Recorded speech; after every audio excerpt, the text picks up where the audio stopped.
உங்களை துன்பப்படுத்தும் ஒரு உறவு உங்களை விட்டு பிரியும் நேரம் உங்கள் வாழ்க்கையில் அளவில்லாத ஆனந்தத்தை நீங்கள் அடைவீர்கள். மோசமான நிலையில் துன்பத்தை அனுபவிச்சுக்கிட்டு இருக்கிறவங்களுக்கு சாயப்பா உதவிக்கரம் நீட்டுகிறார். நீங்கள் தயவு செய்து அதை புரிஞ்சுக்கிட்டு அவர் தரக்கூடிய உதவிகளை நீங்கள் பெறணுன்னா உங்கள் கர்மா வழிவிடணும். அதற்கு மனதில் இந்த மாதிரியான ஒரு விஷயத்தை நீங்கள் நினச்சிட்டிங்கன்னா அந்த கர்மா நிச்சயமாக வழிவிடும். ஒரு விஷயத்தை தெளிவாக புரிஞ்சுக்கலாம். இனி துன்பமே இல்லாத ஒரு வாழ்க்கை உங்களுக்கு கிடைக்க போகுதுன்னு. நீங்கள் ஒரு சில உறவினால் கடும் மன உளைச்சலுக்கு ஆளாக இருக்கீங்க. விட்டு பிரியலாமா வேண்டாமா அப்படின்னு உங்கள் மனசுக்குள்ள இந்த மாதிரியான ஒரு விஷயங்கள் நடக்கும்போது நீங்கள் எடுக்கக்கூடிய முடிவு இருக்குது, அது இப்போ நினச்சாவே மிக பெரிய ஒரு வியப்பில் அது ஆழ்த்துது. மற்றவங்களுக்கு இலையுதிர் காலம், ஆனால் உங்களுக்கோ இனி வசந்த காலம். இனி வசந்த காலம் கடைசி வரைக்கும் தொடரும். இனி சொர்க்கமா நரகமா அப்படின்ற வாழ்க்கைக்கு இந்த பதிவு உங்களுக்கு மிகப்பெரிய ஒரு புரிதலையும் பலத்தையும் ஏற்படுத்தும். ஓம் சாயிரா சாயிரா, ஓம் சாயிரா சாயிரா, ஓம் சாயிரா சாயிரா, அன்பே சாயிரா, பேரன்பே சாயிரா, அகிலம் தளிக்க ஆத்மா விழிக்க அனுதினம் சாயிரா, எங்கள் அன்பே சாயிரா.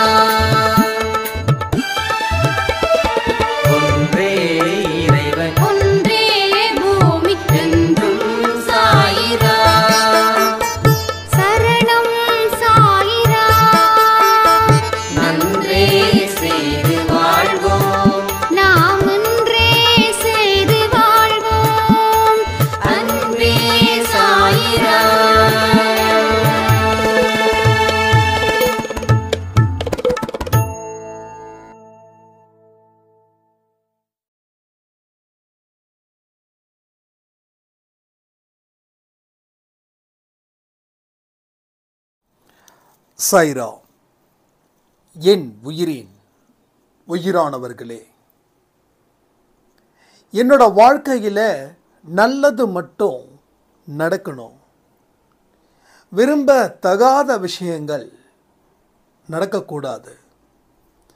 நரகத்தில் இருக்கிற நான் சொர்க்கத்துக்கு வரணும்.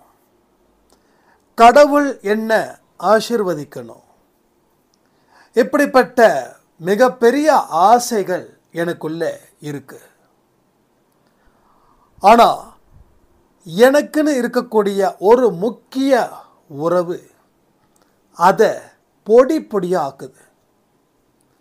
மனசில் ஒரு காயத்தை வச்சுக்கிட்டு எப்படியோ வாழ்ந்தா போதும்னு சொல்லி வாழ்ந்துக்கிட்டு இருக்க. எதற்காக? எனக்கு முக்கியமான ஒரு மனுஷன், அந்த உறவு என்னை துன்பப்படுத்துது. ஏன் என்னை காயப்படுத்துது? ஒரு பெரிய நெருக்கடியில் நான் இருக்கிறேன். வாழணுன்ற ஆசை எப்படி மற்ற உயிரினத்துக்கு இருக்குதோ அது மாதிரி எனக்கும் இருக்குது. என்னுடைய மனசை புரிஞ்சிக்காதவர்களை நான் என்ன செய்கிறது? தள்ளி வைக்கிறதா? தள்ளி வைக்கவும் நினச்சேன், முடியல. கூட வாழவும் முடியல. பலவிதமான மனக்குழப்பம், கஷ்டங்கள். எனக்கு பெரிய பதில் இந்த பதிவு எனக்கு கிடைக்கும்னு நான் நம்புகிறேன் அப்படின்னு ஒரு சாய்ராமுடைய கண்ணீர் கதை. ரொம்ப அற்புதமான ஒரு கேள்வி. இந்த மாதிரியான கேள்விகள் நமக்குள்ள வரும்போது பதில்கள் நமக்கு சாதகமாக வரணும்னு நாம் எதிர்பார்க்குறோம். என்னைக்கே நாம் நேற்று கூட ஒரு பதிவில் சொல்லியிருந்தோம், முழு சரணாகதி தத்துவம். அதாவது கடவுளையும் நேசிக்கிறோம், அதே போல் எனக்கு உபத்திரம் கொடுக்கக்கூடிய மனுஷனையும் நான் நேசிக்கிறேன், என்னால் அவங்கள விட முடியாது அப்படின்ற இடத்துலையும் நாம் நிற்கிறோம். இது ஒரு பெரிய வழி, ஒரு பெரிய பாரம். முதல்ல ஒரு சில விஷயத்தை நாம் புரிஞ்சுக்கலாம். உங்கள் வாழ்க்கையில் நடக்கக்கூடிய அத்தனை சங்கடங்களையும் சாய்ப்பா தெரிஞ்சு வச்சிருக்காரு. உங்களை காப்பாற்ற வரும்போது நீங்களோ வேண்டாம், நான் இந்த இடத்துலையே நிற்கிறேன் அப்படின்னு உங்கள் செயல்கள் மூலமாக அவர்கிட்ட இருந்து விலகிக்கிட்டு இருக்கீங்க. என்னைக்கு உங்கள் மனசுக்குள்ள ஒரு அமைதி ஏற்படுதோ அன்னைக்கு ஒரு பெரிய முடிவை நீங்கள் எடுக்க போறீங்கன்னு அர்த்தம். அப்போ அமைதி ஏற்படுற வரைக்கும் உங்களுக்கு இந்த குடைச்சல்கள் இருந்துக்கிட்டே தான் இருக்கும். இந்த உலகம் உங்களை வாழ சொன்னது சந்தோஷமாக இருக்க. கடவுள் உங்களை ஏன் படைச்சாரு, எதுக்கு படைச்சாரு? இதற்கு பதில் என்ன சொல்லுங்க?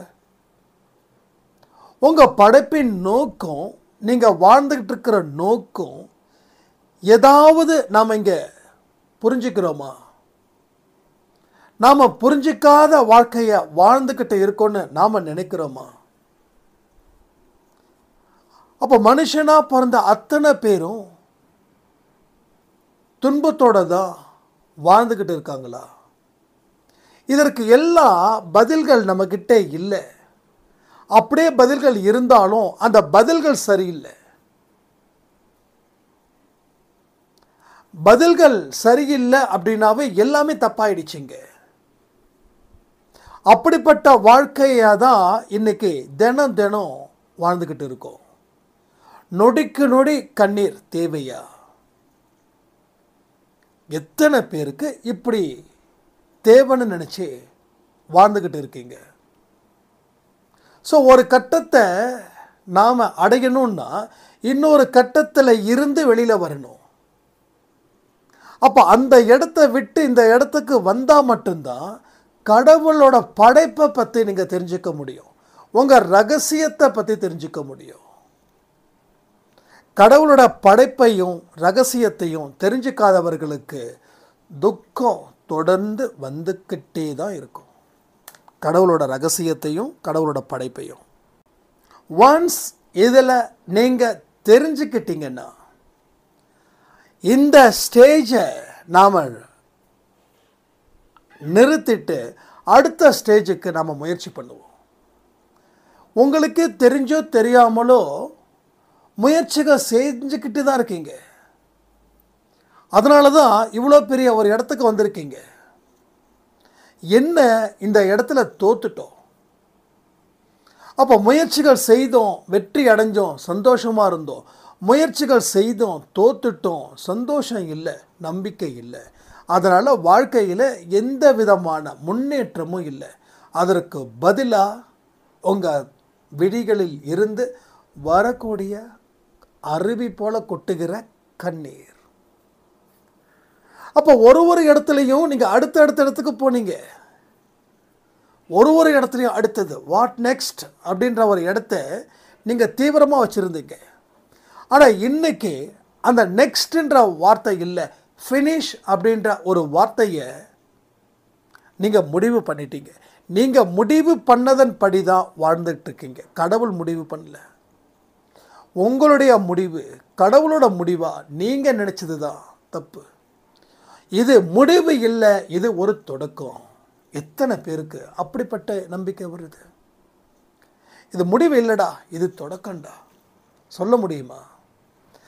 அந்த வார்த்தை தான் உண்மை, வேற எந்த வார்த்தையும் உண்மை இல்லை. லைஃப்பில் எப்பயுமே ராக்கெட் வேகத்துக்கு போக முடியாது. சில நேரத்தில் குளறுபடி ஆகும், போன ராக்கெட்டு கீழே விடவும் செய்யும். சரி விழுந்துடுச்சேன்னு சொல்லிட்டு மறுபடியும் ராக்கெட் விடாமல் எந்த நாடும் இல்லை. ஏன் விழுந்துச்சு, எதுக்கு விழுந்துச்சு, இதை பற்றி யோசித்து மறுபடியும் அதை மேலே அனுப்புவாங்க. அப்போ விழுந்துருச்சு அப்படின்னு உட்காரல, மேலே போகணும்னு திரும்பவும் எழுந்திருச்சு நிற்கிறாங்க. இன்னும் இதை விட ஆரோக்கியமாக இன்னும் மூளைகளை செலவு பண்ணுறாங்க, இன்னும் டைம் எடுக்கிறாங்க, இன்னும் நம்பிக்கை அதிகம் வைக்கிறாங்க. டெடிகேஷன், பங்க்சுவாலிட்டி, ஃபுல் ஸ்கில்லு எல்லாமே. அப்போ என்ன ஆகுது, போன தடவை விட்டிருந்த ராக்கெட்டோடைய வேகம் குறைவு, ஆனால் இந்த தடவை விட போகக்கூடிய ராக்கெட்டோட வேகம் ஜாஸ்தி, இன்னும் எக்ஸ்ட்ரா ஃபீச்சர்ஸ், இன்னும் தோணுது இதை பண்ணலாமா அதை பண்ணலாமா.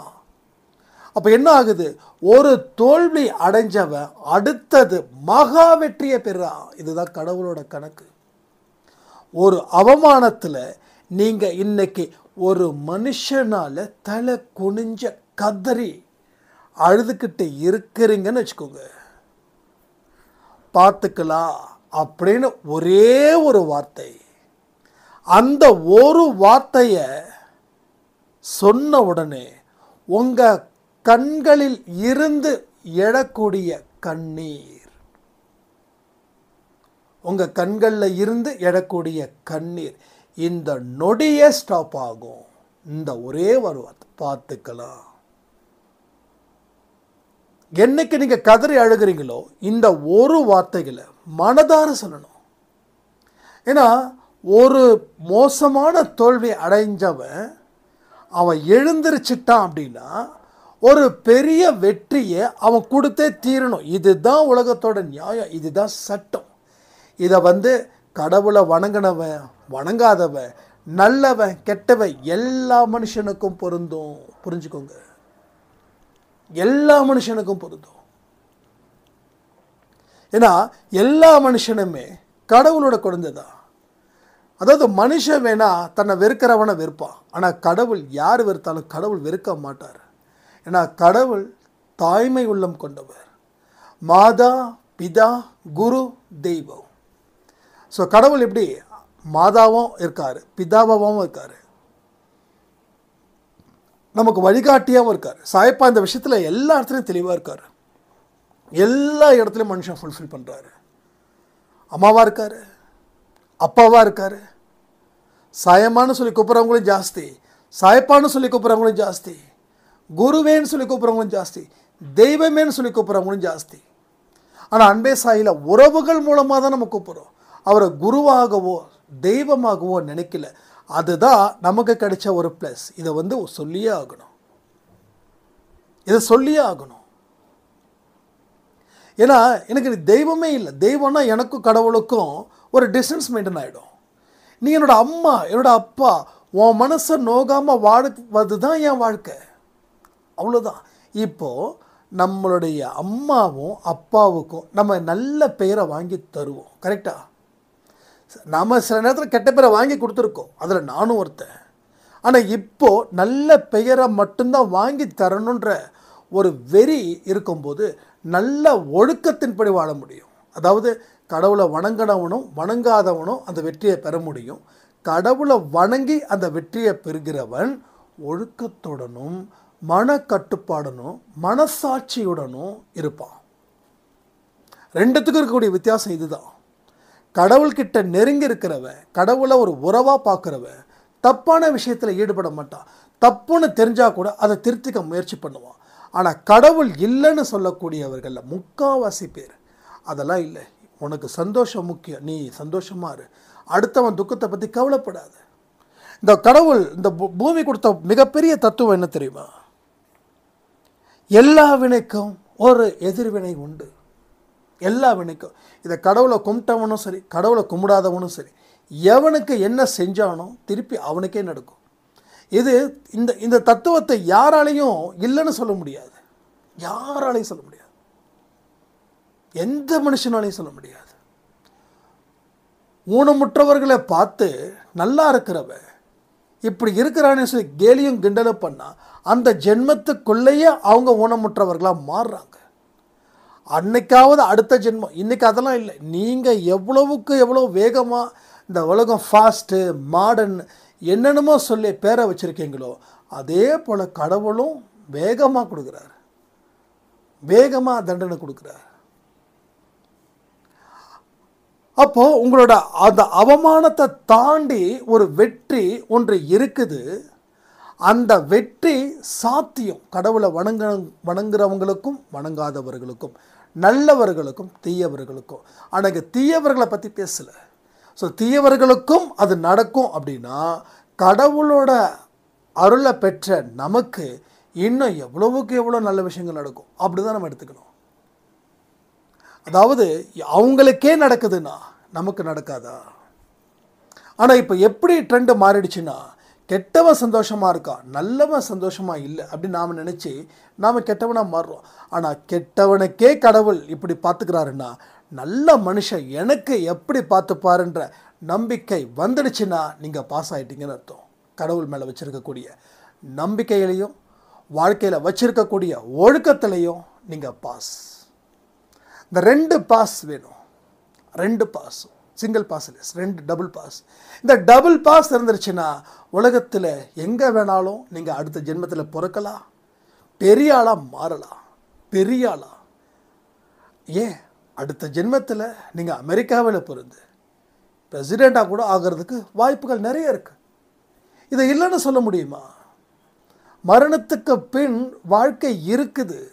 அது மேல் லோகத்தில் இல்லை, இதே பூமியில் தான். இதே பூமியில் நிச்சயமாக மறுபிறவி ஒன்று உண்டு. அது என்னவா இருக்கணுன்றதை இப்போ நீங்கள் தீர்மானிச்சிட்டிங்கன்னா அடுத்த ஜென்மத்தில் பாசிபிள். அடுத்த ஜென்மம் இருக்குது. பிறந்தோன்னா சாவுறோம், செத்தோன்னா பிறக்கிறோம். இந்த 2 விஷயங்களும் இல்லாத இடமே இல்லை. மரணத்திற்கு பின் வாழ்க்கை ஸ்டார்ட் ஆகுது. ஸோ துன்பத்திற்கு பின் வாழ்க்கை ஸ்டார்ட் ஆகுது. எப்படி பகலுக்கு அப்புறம் இரவோ அதே போல தான் துன்பத்திற்கு அப்புறமும் ஒரு வெற்றி, அவமானத்துக்கு அப்புறமும் மிகப்பெரிய வாழ்க்கை. மிகப்பெரிய வாழ்க்கை. அப்போ அமைதியான முறையில் உன் வாழ்க்கையை தேடு. அதில் கிடைக்கக்கூடிய முடிவை பார்த்து சந்தோஷப்படு. பிரியல விஷயமே இல்லை. நம்ம யாரையும் வேண்டான்னு சொல்லலை.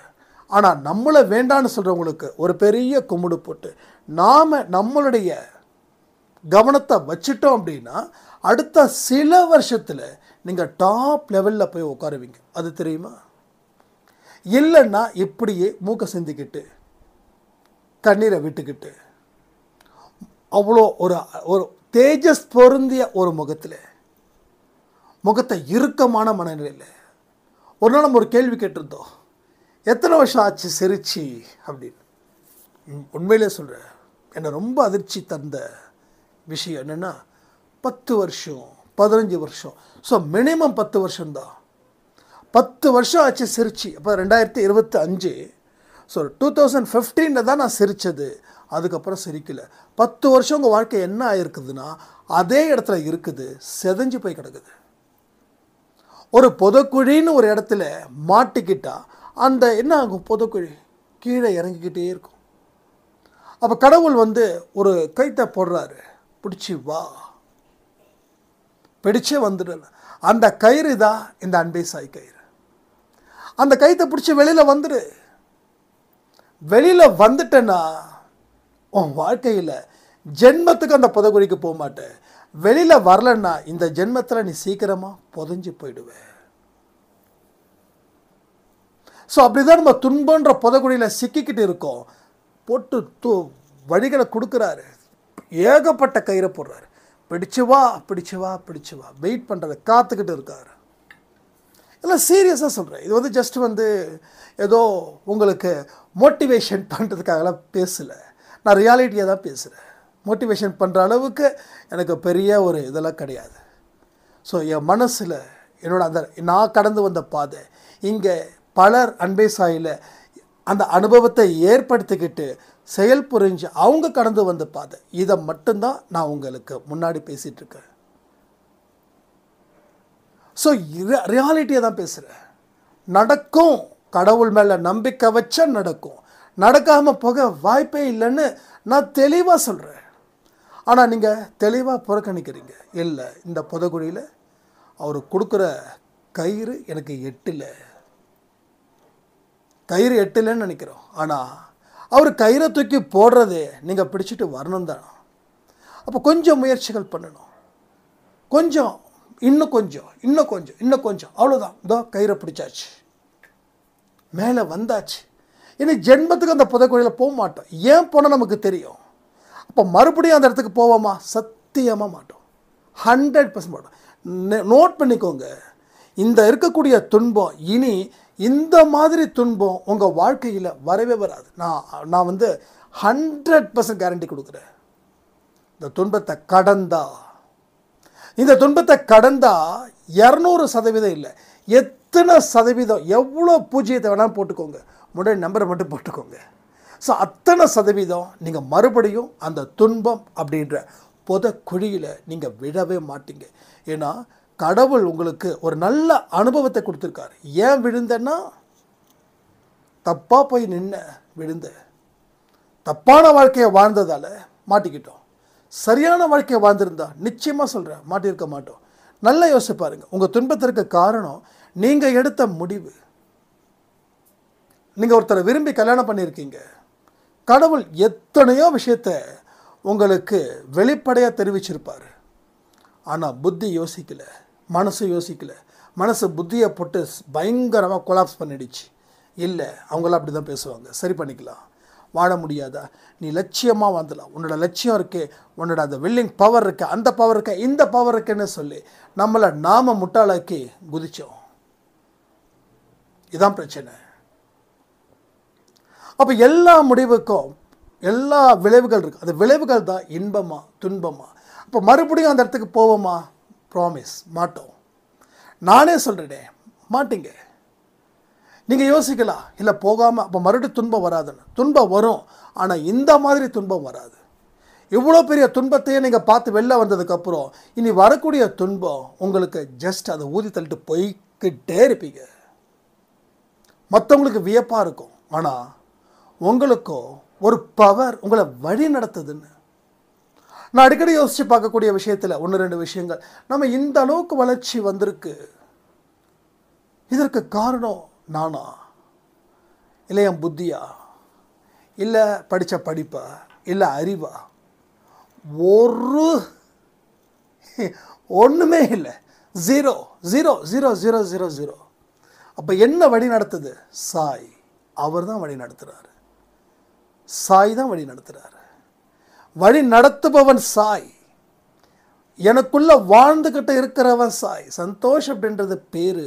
ஆனால் வழி நடத்துறதும் முடிவு பண்ணுறதும் அந்த முடிவின்படி என்னை செயல்பட வைப்பதும் யாருன்னா சாய். அப்பான்னு சொல்கிறதுக்கு ஏன் சொல்லலைன்னா, எனக்கு நண்பனாக இருந்து, எனக்கு வெல்விஷராக இருந்து வழி நடத்தி என்ன சிறப்பாக்குறதுல இரவும் பகலும் கஷ்டப்பட்ட ஒரே மனுஷன் அவர் தான். வேற ஒருவரும் இல்லை, வேற ஒருவரும் இல்லை. நல்லா புரிஞ்சுக்கணும். மனிதர்களை வெறுக்கணும்னு நான் சொல்லவே மாட்டேன். வெறுத்தா அந்த வாழ்க்கை நரகம்னு சொல்கிறேன். மனுஷனை அன்பால் நிரப்பணும். சொர்க்கமான வாழ்க்கை வேணுமா, நரக வாழ்க்கை வேணும்னா கடவுள் கேட்குறார். என்ன ஆன்சர் பண்ணுவீங்க? சொர்க்கத்தில் இருக்கணுமா, நரகத்தில் இருக்கணுமா? நம்ம என்ன நரகம்னு கேட்கறதுக்கு நம்ம என்ன முட்டாளுங்களா, இல்லை பைத்தியக்காரனா? அப்போ சொர்க்கம் தான். அப்போ சொர்க்கத்தில் வாழணும்னா மக்கள்கிட்ட அன்பு செலுத்து, மக்கள்கிட்ட அன்பு செலுத்து. ஆனால் வேற ஒரு மக்கள் உன்னை தப்பான வழியில் கைட் பண்ணிடுவாங்கன்றதையும் கொஞ்சம் யோசித்து செயல்படு. எந்த ஒரு மனுஷனும் உங்களை கைட் பண்ணுறான்னா அவன் சுயநலத்துக்காக தான் கைட் பண்ணுவான், அவனுக்கு தெரிஞ்சோ தெரியாமலோ. இது நல்லா புரிஞ்சுக்கணும். ஒரு உறவு உங்களுக்கு அத்தனை விஷயத்துலையும் அக்கறையாக இருக்குது அப்படின்னு நீங்கள் நம்பி அந்த உறவை தெய்வத்துக்கு சமமாக மதிக்கிறீங்க. அதே உறவு யமனா வந்து உயிரை எடுக்கிறா. தெய்வம் எப்படி யமனாச்சு? தெய்வம் தெய்வமாக தானே இருக்கணும், யமன் யமனாக தானே இருக்கணும். நல்ல சக்தியும் கெட்ட சக்தியும் வித்தியாசப்பட்டவைகள். ஸோ நல்லது கெட்டது அதனுடைய தன்மைகளை அழிக்க முடியாது. ஸோ கெட்டது நல்லது பண்ணுறதா நினச்சாச்சு. ஸோ எல்லா மனுஷனும் நம்மளை இன்ஃப்ளூயன்ஸ் பண்ணுறாங்க அப்படின்னா அவங்க சொல்கிற மாதிரி கேட்கணும். கேட்கலைன்னா அங்கே கட்டு. ஸோ இப்படி தான் நடந்துகிட்ருக்குது. நான் என்றைக்குமே சொல்கிறேன், என்கிட்ட கூட சொல்லுவாங்க, எனக்கு ரொம்ப க்ளோஸ் சர்க்கிள்ஸ், நீ என்றைக்குமே நீயா இருக்கல்ல, நான் நானாக இருக்கிறதால தான் இப்படிப்பட்ட வாழ்க்கையை வாழ முடியுது. காம்ப்ரமைஸ் பண்ணுறது தப்பு கிடையாது. ஆனால் வாழ்க்கையே காம்ப்ரமைஸ் பண்ணிட்டா நான் அப்படின்றத இழந்து போயிடுவேன். நிறைய பிரிவு, நிறைய சோகம், நிறைய கண்ணீர் என் லைஃப்பில் நடந்ததுக்கு காரணம் நானாக இருந்ததால். அப்போ இந்த கண்ணீர் வருதே அப்படின்னு நான் நினச்சிருந்தேன்னா, நான் நானாக இல்லாமல் மற்றவங்களுடைய தேவைகளை அதாவது அவரை மாதிரியே நான் இருந்திருந்தேன்னா, யார் மாதிரியோ அது ஓப்பனாக சொல்ல முடியல, ஏதோ ஒரு மனுஷங்களோட அவங்களுடைய சாயலில் தான் நான் இருக்கணும் அப்படின்னு நான் நிர்பந்திச்சு என்ன நான் கம்பல் பண்ண ஆரம்பிச்சிட்டேன்னா, நான் அன்னைக்கே நான் செத்து போயிட்டேன்னு அர்த்தம். ஆனால் நானாக இருக்கிறேன். நானாக இருக்கிற வரைக்கும் தான் எனக்குள்ளே இருக்கக்கூடிய சாயப்பை எனக்கு வழிகாட்டுவார். ஏன்னா நான் அவராக இருக்கேன். அப்போ நீங்கள் என்ன பண்ணுறீங்க, ஒரு மனுஷனோட சாயலாக நீங்கள் இருக்கீங்க. சாயல் மீன்ஸ் அவனோட கேரக்டராகவே நீங்கள் மாறிட்டீங்க. ஏன்னா உங்களுக்கு அந்த மனுஷனை பிடிக்குன்றதுக்காக நீங்கள் மாறிட்டீங்க. நான் பிடிக்காதுன்னு சொல்ல வரல, என்கிட்ட சாயப்பா என்னை வழி நடத்தணும், அவருடைய வழிகாட்டுதலின் படி தான் நான் போகணும். அப்படின்னும் போது எனக்கு ஒரு பிரிவு அங்கே அவசியம்னு கடவுள் நினைக்கிறாரு, பிரிக்கவும் முயற்சி பண்ணுறாருன்னா அதுக்கு பெரிய ஒரு கும்பிடு போட்டு, ஓகே பிரிவு எனக்கு சொர்க்கத்தை கொடுக்க போகுது. ஸோ டெம்ப்ரவரியாக இருக்கக்கூடிய நரகம், பர்மனண்ட்டாக இருக்கக்கூடிய சொர்க்கம். ஸோ டெம்ப்ரவரி வேணுமா, அதாவது தற்காலிகமாக சந்தோஷமாக இருக்கணுமா, இல்லை நிரந்தரமாக சந்தோஷமாக இருக்கணுமா? பதில் சொல்லுங்கள். ஆனால் இன்னைக்கு இருக்கக்கூடிய உலக மக்கள் நிரந்தர சந்தோஷம் வேண்டாம், டெம்ப்ரவரி சந்தோஷம் போதும். அப்போது நிரந்தரமான சந்தோஷம் ஏன் வேண்டான்னு சொல்கிறோம் தெரியுமா? நீ நிரந்தரமான சந்தோஷம் வேணும்னா இந்த பிரிவை நீ தாங்கணும். அப்போது தற்காலிகமான துன்பத்தை நீ அனுபவிச்சா நிரந்தரமான சந்தோஷம் கிடைக்கும். தற்காலிகமான துக்கம் வேண்டாம், தற்காலிகமான துன்பம் வேண்டாம், அது தாங்கிக்க முடியாது அப்படின்னா இந்த நேரத்தில் கிடைக்கக்கூடிய சந்தோஷம் அது நிரந்தரமான துன்பமாக போயிடும். இப்போ நிரந்தரமான துன்பம் வந்ததுக்கு காரணம் தற்காலிக சந்தோஷத்தை நம்ம ஏற்றுக்கிட்டோம், அதனால் அந்த துன்பப்படுறோம். கடவுள் கொடுக்கக்கூடிய எச்சரிக்கை என்ன அப்படின்னா, இப்போவே நீ இதை அனுபவிச்சுடு ராஜா, இப்போவே நீ அனுபவிச்சுடு. ஏன்னா ராஜான்னு சொன்னதுக்கு காரணம் இப்போ உன்னால் எல்லாம் முடியும். ஆனால் இதை விட்டுட்டு அப்புறம் பார்த்துக்கலான்னா அப்படி ராஜாவாக இருக்க மாட்டேன், நீ பிச்சைக்காரனாக இருப்ப, உன்கிட்ட ஒன்றுமே இருக்காது. அப்போது உனக்கு எந்த பேக்கப்பும் இல்லை. நீ செஞ்ச பாவம் அத்தனையும் இன்பமாக கொடுத்துச்சு, இப்போது அத்தனையும் எதெல்லாம் கொடுத்ததோ அதெல்லாம் உன்னை விட்டு ஒவ்வொன்றா விலகுது. இப்போ நீ தனி மரம். இப்போ யார் வேணாலும் அட்டாக் பண்ணலாம், உன்னால் பேக்கப் இல்லை. பேக்கப் மீன்ஸ் வந்து ஒரு ஸ்ட்ராங் பேக்ரவுண்ட் இல்லை, கடவுள் அங்கே இல்லை, மனிதர்கள் இல்லை. அதனால் இது சரியான சந்தர்ப்பம். இதற்காக நீ காத்திருக்காத, உடனே களத்தில் இறங்கு. ஸோ இந்த மாதிரியான விஷயங்கள் மூலமாக தான் நம்ம வாழ்க்கையில் ஒரு உயர்வு நிலையை நாம் அடைய முடியும்னு தெரிஞ்சுக்கிறவங்களுக்கு இந்த பதிவு மிகப்பெரிய ஒரு புரிதலை ஏற்படுத்தணும்னு சொல்லி, இந்த பதிவின்படி சொல்லக்கூடிய அத்தனை விஷயத்தையும் செய்தால் வெற்றி நிச்சயம், இது சாயின் சத்தியம்னு சொல்லி இந்த பதிவை நான் முடிக்கிறேன். ஜெய் சாய்ராம். சாய்ராம். அன்பே சாய் டிஷர்ட்ஸ் உங்களுக்கும் வேணும்னா 8122000332 இந்த நம்பருக்கு 500 rupees ஜிபே பண்ணி அந்த பேமெண்ட் ஸ்க்ரீன்ஷாட்டும் உங்களோட நேம், டிஷர்ட் சைஸ், வீட்டோட address with pincode, contact number இது எல்லாத்தையும் வாட்ஸ்அப்பில் அனுப்பிட்டீங்கன்னா வித்தின் 2 days உங்களுக்கு நாங்கள் டிஷர்ட் கொரியர் போட்டுருவோம். ஜெய் சாய்ராம். ஒரு நல்ல விஷயத்த மற்றவங்களும் தெரிஞ்சுக்கணும்னு நினச்சாலே சாயப்பாவோட பிளெஸிங்ஸ் நம்ம எல்லாத்துக்கும் கிடைக்கும். அதனால் இந்த வீடியோவை கண்டிப்பாக மற்றவங்களுக்கும் ஷேர் பண்ணுங்கள். ஜெய் சாய்ராம்.